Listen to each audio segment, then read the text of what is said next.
My only goal in life is to bring sessions back on time. So this one is a little difficult.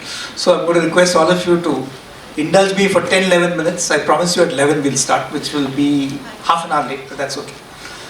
So let me start by saying that if for any of you who are attending a Raju Bhatia event for the first time, you ain't seen nothing yet. Because I remember the first time, he's talking about 1994, first time I ever attended an event was something called Global Managers in Jurassic Park. And it was unbelievable. And towards the end, a younger version of Raju Bhatia actually did a Shah Rukh Khan dance on... No, I did not. Yeah, you did. I forgot to make a video, that's all. So I think my own view is that any form of learning happens not by boring stuff in terms of somebody sitting in a class. I mean, I come from IIT Bombay, but even in IITs, there's something called NPTEL, which is knowledge, yes, it's knowledge from the best professors in the world. But when you deliver knowledge today in 2 hours of video by one chalk and talk person, nobody listens. Okay. So I still remember way back, and this is 1992, when we first started researching this, there was only something called Doordarshan, which many of you are not too young to even know about, and they had something called countrywide classroom. Again, hours and hours of video teaching people, etc. And we found the learning effectiveness was quite terrible. So I still remember one of the first programs we did was a collaboration between the company I was running then, Aptech and ZTV. And we got 2 very young people together and said, let's do a program called the A to Z of computers. And it was all about motivating, telling people a little bit, showing and tell, etc., etc. So from there, I've kind of come down to a theory, which I'll talk about a little bit in the AI context, that the only way when people get learning very quickly absorbed is to do a combination of entertainment, education, of course, and enlightenment.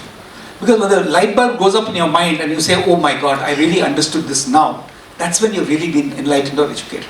And what we did with Aptech ZTV and what Raju does, literally he can do it in his sleep, is just making people, get people riveted in terms of attention to what is going on the stage. So thank you very much, Tarita, for always being a wonderful host, and Raju.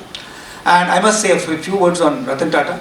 I first met Ratan in Harvard Business School, because some of you may not be aware, but he is one of the most distinguished alumnus of Harvard Business School, which includes other alumni like Anand Mahindra, like Jamie Dimon of JP Morgan, etc. And Ratan is the most self-effacing of people, which all of you have heard of. But he donated the money that is now the Tata Hall in Harvard Business School, which is the entire Executive Development Center of HBS, which is something that he donated. And I remember I became the president of HBS Club of India, which is I think about maybe 15 years back. And at that time we went to Ratan and said that, look, we're doing this big event where we're getting the dean, we're getting 4 ministers, etc., etc. And we want you, Mr. Tata, to be the keynote speaker. And he laughed at me and said, look, you guys are doing great work. I will come, I will stand and sit on the stage, but I will not open the mouth. So there is nothing for me to add to what young people can really make happen. And Raju mentioned his work ethic, and Raju has worked with him very closely. But I think that is important today. I mean, today, with all the distractions, when you have a core work ethic, which Mr. Narayan Murthy has, or Mr. Ratan Tata has, and so many other core leaders in this country has, I think that is what makes things happen. So in that context, let me just tell you 3 or 4 things about AI. If you look at AI, if I think of what is the first word that comes to my mind when I talk about AI, I think it's excessive hype. Everybody and his brother is talking about AI. I mean, you put a little bit of intelligence or a microchip into something and it becomes AI, because it's so fashionable to say, every startup in the world is now refashioning themselves to say, I'm actually an AI startup. Okay, so somewhere I think we have to demystify and get the clutter and the hype out of it and say, what is the reality? And I'm going to use 3 levels of data. One is, of course, the hype that is going on in this country. And I got my friend Amitabh Kant, who was the former Niti Aayog CEO and now the G20 Sherpa, to send me some data from the research they are doing on AI in India. So I'll share that with you. The second is, I had the privilege 3 weeks back in New York City of meeting a gentleman whom I hope some of you know, called Yuval Noah Harari. Harari wrote an amazing book called Sapiens, which is an amazing history book by itself. Then he wrote a history of the future called Homo Deus. And if you haven't read if you want to read one book in your life, I would recommend Homo Deus. And very recently, he's written this book on AI, which is called Nexus. And my wife and I were in New York. We lived part of the time there. And we got an invite to this session. 500 people, as you would expect. 498 were Jewish Americans, and 2 Indians, me and my wife Uma.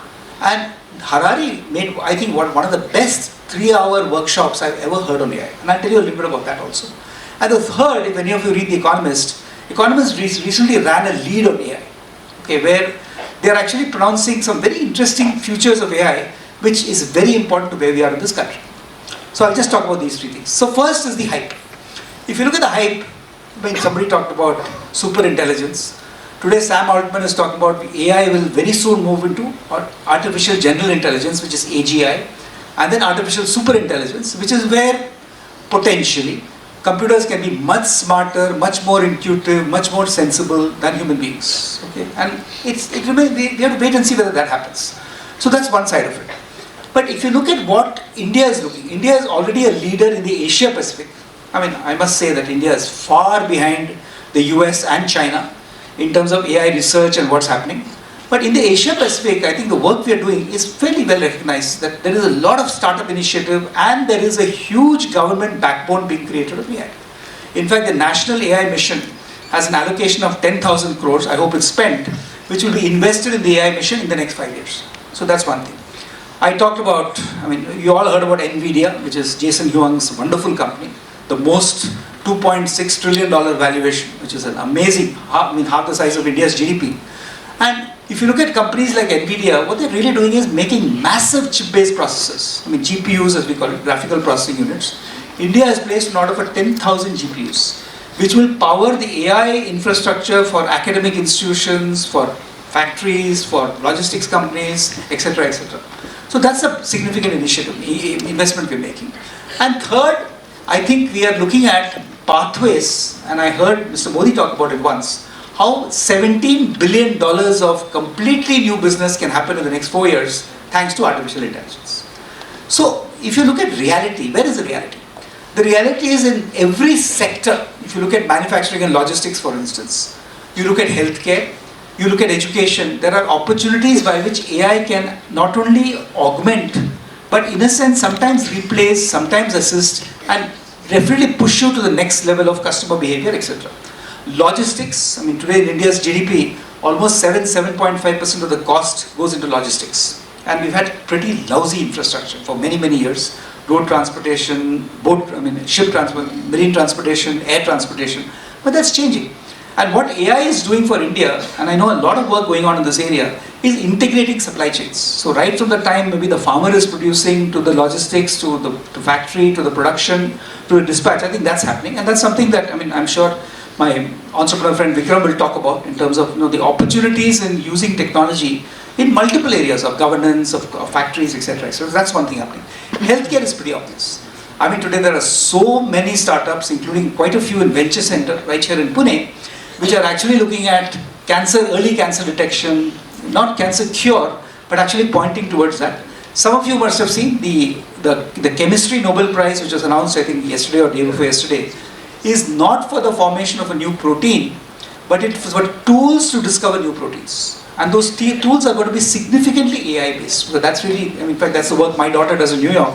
And I think that's going to be the future in terms of predicting behavior of proteins that can be used to maybe either accelerate the cure of cancer or inhibit the progress of cancer. So these are areas. Education. I talked about this when I talked about the AppTech ZTV example. But one thing that we are actually very, very clear is, I'm sure all of you have heard of e-learning and Coursera and Skillsoft, etc., etc. The reality has been that in 10 years, completion rates of e-learning have been less than 12%. Which means if 100 people start doing even a 3-hour e-learning course, 88 will drop off in between because of boredom, because of preoccupation with WhatsApp, whatever. Okay. But AI, in fact, we ourselves are investing in a company called Skills Alpha. And in Skills Alpha, what we are saying is that, look, AI is not about enabling somebody to learn faster. AI is about enabling a person to think through their lives. So if any one of you sitting in this room, if an AI bot sat in front of you and said, what do you want to become? Most of us will not know. But if AI then starts giving you pathways, and you could be a service engineer, you could be in sales, you could completely change your career, then you start getting interested. What does it take for me to be in that alternate job? A lot of engineers asked this question when the IT revolution started. And then once you decide, AI can help you to say, in this pathway, these are the skills you need to learn, unlearn, relearn, reinforcement learning, etc., etc., all that is done. And most important, AI can help you learn in a manner in which you are likely to learn better. I mean, some of us like videos, some of us learn through audio cassettes, etc. I mean, audio tapes, etc. And some of us learn through reading. I mean, I'm a reader myself, but a lot of people don't read. So they want to watch a video, get it over with, maybe a 10-minute nugget of information. So what I'm saying is, AI is already beginning to impact the way the learning outcomes can happen in education. Now I can go on and on, but I don't want to get into that. So let me quickly move into the Yuval Noah Harari idea. I remember Harari started with this example saying that nowadays everything is AI. So even if you make a coffee maker in your office, somebody can call it an AI because maybe it heats up at the right time, etc., etc. But a real AI coffee maker, and this is pure imagination, I mean, it's sitting there in the corner of your office, man walks into the office, and it automatically knows through analysis of data, saying what the person did last night. He was drinking till 2 o'clock in the morning, so must be really, really tired. So the coffee being served to that person is based on his behavior over the last 24 hours. His general preference for whether he likes a double espresso or a single espresso or a warm latte or whatever. And not only that, when the AI coffee maker sees the man is in a good mood, then as he approaches, the coffee will actually, the AI bot will ask him, do you want to, by the way, try a new coffee today? We have something called the best presso or a next presso, and actually play around with the person. So you think this is AI. When it can actually simulate and change itself to the mood of the individual and not based on some database that says something. Give you one more example. In the interest of time, I don't want to take too much of this. But I was in a discussion about 8 months back with the CTO of an entity called NBA. I don't know how many of you know NBA, the National Basketball Association of the US, which is the most watched sport in the US across all the 4 sports. And if any of you have seen an NBA game, I mean, it's amazing. Because I remember seeing the LA Lakers 3 months back, and it's just the whole atmosphere is absolutely electric. But what is important is you have people like the 7'3" LeBron James who actually plays for LA Lakers. Now when LeBron James gets the ball and is running to shoot a basket, you probably have 20 seconds to stop him from reaching the end of the court and shooting. So maybe immediately 4 defenders will come up in front. And obviously it's LeBron James' skill on when he shoots the basket, when he goes forward, when he swerves to the left or the right, etc., etc.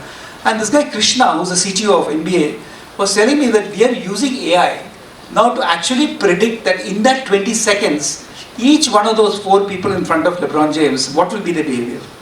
Based on 20 years of observing, and it's instantaneously, it knows that if LeBron James takes 2 steps to the left and 1 step to the right and then shoots the basket, the likelihood of scoring the goal is maximum. So I said, boss, Krishna, this is great, but how do you communicate that to LeBron James in the another 2 seconds in which he reaches? So that's easy. I mean, LeBron will not even need to think. We'll plug it into his neural network. His brain will automatically trigger his feet and will go. I said, is this even legal? He said, no, that's not legal. But a day will come when either we or AI will make it legal. That's the point I'm making. So I'm saying that is the potential of AI. Interestingly, Harari also talked about 2 or 3 very negative things that have happened already. The most significant example is in a neighboring country of ours, Myanmar. All of you have heard the term Rohingyas. And you know the Rohingyas were kind of seen as villains, were ostracized by the military junta in Myanmar, etc., etc. And do you know why it happened? It happened because of Facebook. Now that sounds funny, right? Because Myanmar, like India, avid Facebook users. And there are 2 or 3 people who are like Ratan Tata, who are good people, who want to make sure there's peace. But for every 2 people, there are 98 people who want to incite the population. It happens in India, it happens in the US, it happened very much in Myanmar. And the point was, it was Facebook who decided that the most popular posts are when some idiot is actually making, absolutely crazy comments, because that gets watched much more. And they had an inquiry. In fact, Mark Zuckerberg has actually been quoted on this. Mark Zuckerberg said, look, we don't do anything. We just are an open platform where somebody can say what they want, we don't censor, etc., etc. But the point is, there are algorithms within Facebook who have been instructed, please maximize viewership. So when hate videos get spewed out and people watch 1 hour per day, as against nice, peaceful Buddhism kind of messages, which people don't watch, what will the algorithm do? So the algorithm will propagate more and more hate. So Harari's point was that what governments have to do in AI is to watch out for what can be a negative influence on society. And irrespective of whether the truth is that sells more of Facebook time, it doesn't matter. But we're still some steps away from it, because the way we measure what is allowed and what is not allowed is very different, like what I mentioned with the NBA case. Finally, let me take the example of what the Economist is saying. The Economist is predicting, if you look at the lead article, that look, the two great superstars today are obviously Jensen Huang and Sam Altman. You saw it in Raju's picture. Why Sam Altman? Because when ChatGPT first hit, we all thought, oh my God, this is the end of the world, everybody will, we have to stop studying, we have to stop working, everything will be done by ChatGPT. The reality is, in the last 1 year, nothing great has happened with ChatGPT. All of us, I certainly do, have Meta AI on my WhatsApp. So the best part is I've completely stopped thinking. I've stopped worrying about memory loss and stuff like that, because Meta AI will remember everything from me. There's nothing I have to remember, because Meta AI will do. I remember asking my 5-year-old grandson last week in New York, saying that, do you know what 13 multiplied by 14 is? We were all taught these tables. So my 5-year-old grandson is saying, why would I need to know it? I can ask Google. Can you believe it? So this is how our children are growing up today. And with AI, it's going to be much, much worse. So we have to think about that. So what Economist is saying is that what these guys are building are large infrastructure. Many of you who know AI would have heard the word large language models, LLMs. So the OpenAI LLM itself took maybe more than $1 billion to train. It's still being trained. Massive amount of electricity, because each of those GPUs I talked about, the 10,000 GPUs we're going to import, is going to consume huge amounts of power. So Economist is predicting that there will be a backlash against AI. That somebody will say we are tired of this large AI business. We don't want those massive GPUs and super intelligence and etc. etc. And instead it will be what Ashwini Vaishnav, our minister 3 days ago, called democratized AI, which means an AI infrastructure, but small AIs, narrow AIs as they call it, okay, which are very, very, looking at a very specific problem, and those together will be the future of the world.